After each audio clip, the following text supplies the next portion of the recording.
One of the last things that we did on our September trip through Colorado, Nebraska, South Dakota, and Wyoming was a brief stop to visit Devil's Tower.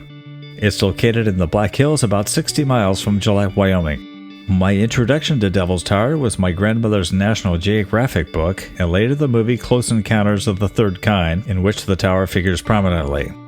Devil's Tower was deemed an important landmark to the Native American and was known as the Mateo Teepee or the Grizzly Bear Lodge. The first documented visit of white men to the area was in 1859 during the Yellowstone expedition of Captain W.F. Reynolds.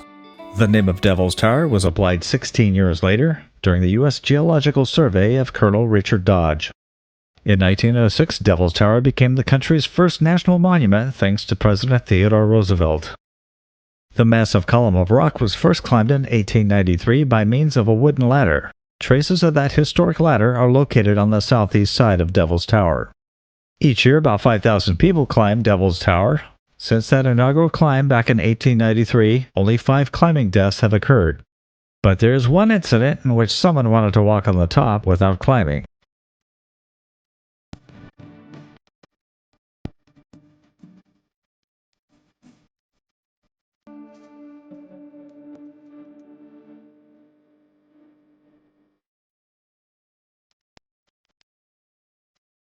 So the Indians have a theory as to how this tower formed, but we all know it's folklore. Apparently some Indians were on the hunting ground and the land began to rise and the bear began to try to get to the hunters on top and he started clawing. That's how the marks, the scratch marks on the side of the tower got to be. We all know that it was pushed up by volcanic activity. Years before Forrest Gump told us stupid is as stupid does, a man by the name of George Hopkins did something really stupid and ended up embarrassing himself. It was 1941 and George Hopkins wanted to perform a Daredevil move that nobody else had tried. He wanted to jump out of a plane with a parachute on his back and land on top of the football field-sized top of Devil's Tower. The plan was for the airplane to throw down the rope that he would need to climb down. George landed on top, but his rope fell short. George Hopkins attempted to keep his jump a secret. Whether he knew the National Park Service would never give him permission, or whether he was simply going for an air of mystery, he performed his jump without the knowledge or consent of the National Park Service. He did, however, let a few local reporters in on his plan under the condition that they would not publish his story until his daring act was complete. So in the early morning of October 1st, 1941, while a lone car of full people watched from below, Hopkins took off in a tiny plane and jumped out over Devil's Tower. Hopkins' plan was quite a simple one given the stakes. He planned to jump out of the plane and land on top of the monolith, at which point a rope and climbing supplies would be dropped down after him. Unfortunately, this is where Hopkins' plan failed. Though he safely landed on top of the tower, his rope and supplies missed their target on the drop and fell off the edge of the tower. Without a way down, the parachutist was effectively marooned on the peak of Devil's Tower. Ultimately, he realized that his plan was further flawed, as even if he managed to retrieve the rope, it was almost 200 feet too short. It wouldn't have been able to reach the bottom anyway. 1,280 feet high on a volcanic spire is parachute jumper George Hopkins. 6 days before these pictures, Hopkins parachuted onto the rock tower to win a $50 bet. And now he can't get down, a detail he seems to have overlooked. National Park officials and volunteers send food and clothing to Hopkins by plane trips. A hazardous flight for any pilot because of tricky air currents. First, a sweep to locate Hopkins, then a swoop to drop the package.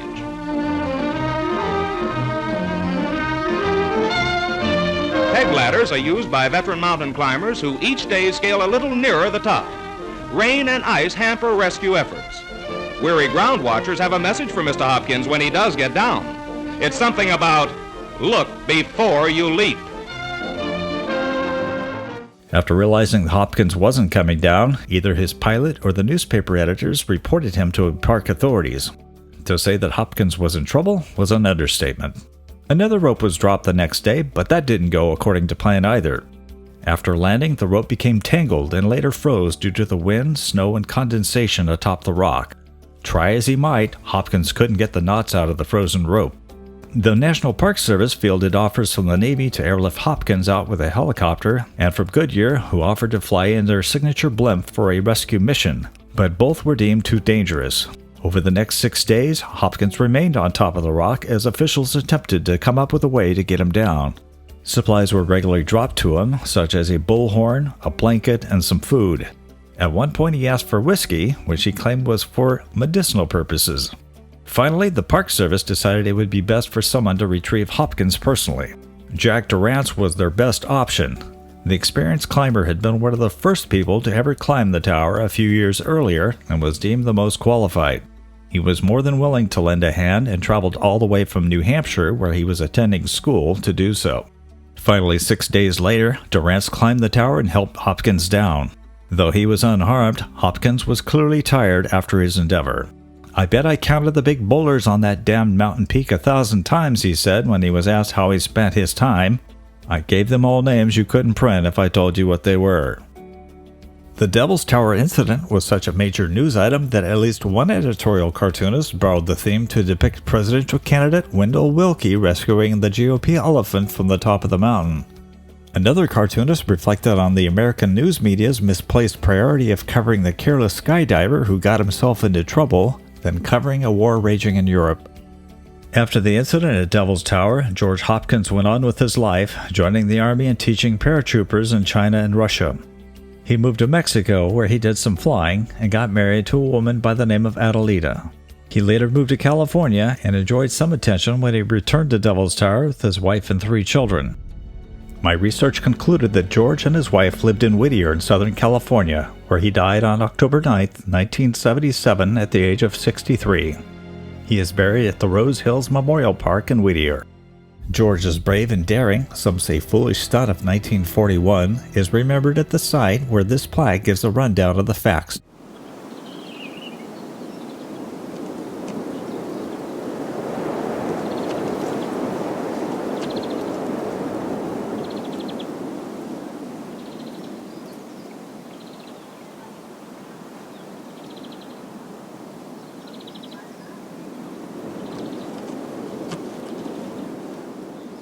Besides the amazing sight of the tower itself, the trail around the heights affords a spectacular view of the wide open country of the Bear Lodge Ranger District of the Black Hills above the Belfouche River.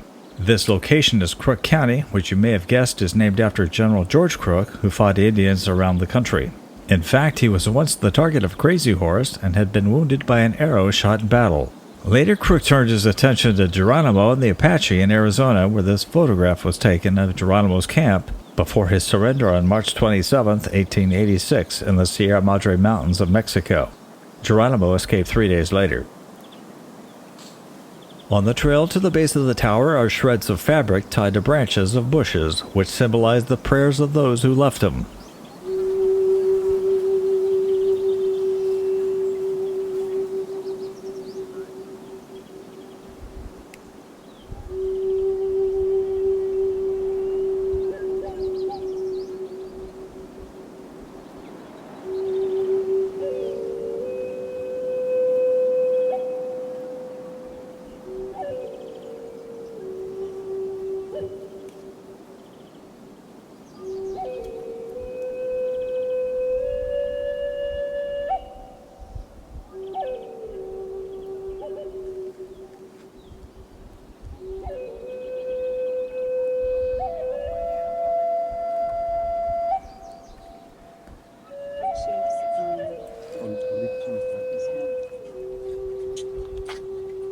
Just so you know, wood rats and snakes call it home.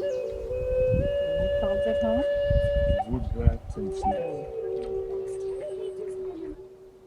As I said earlier in this video, the last thing we did before leaving Wyoming was to visit Devil's Tower, and then we made our way back to Denver by way of Gillette to eat a very late lunch at Ruby Tuesday. You have to know that the weather changed rapidly as the hot week turned to frigid winds and rain.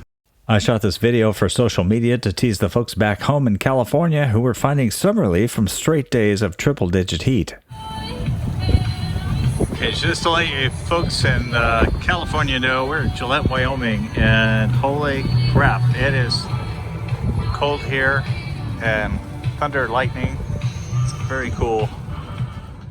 Thank you so much for joining us on this revisit of American history.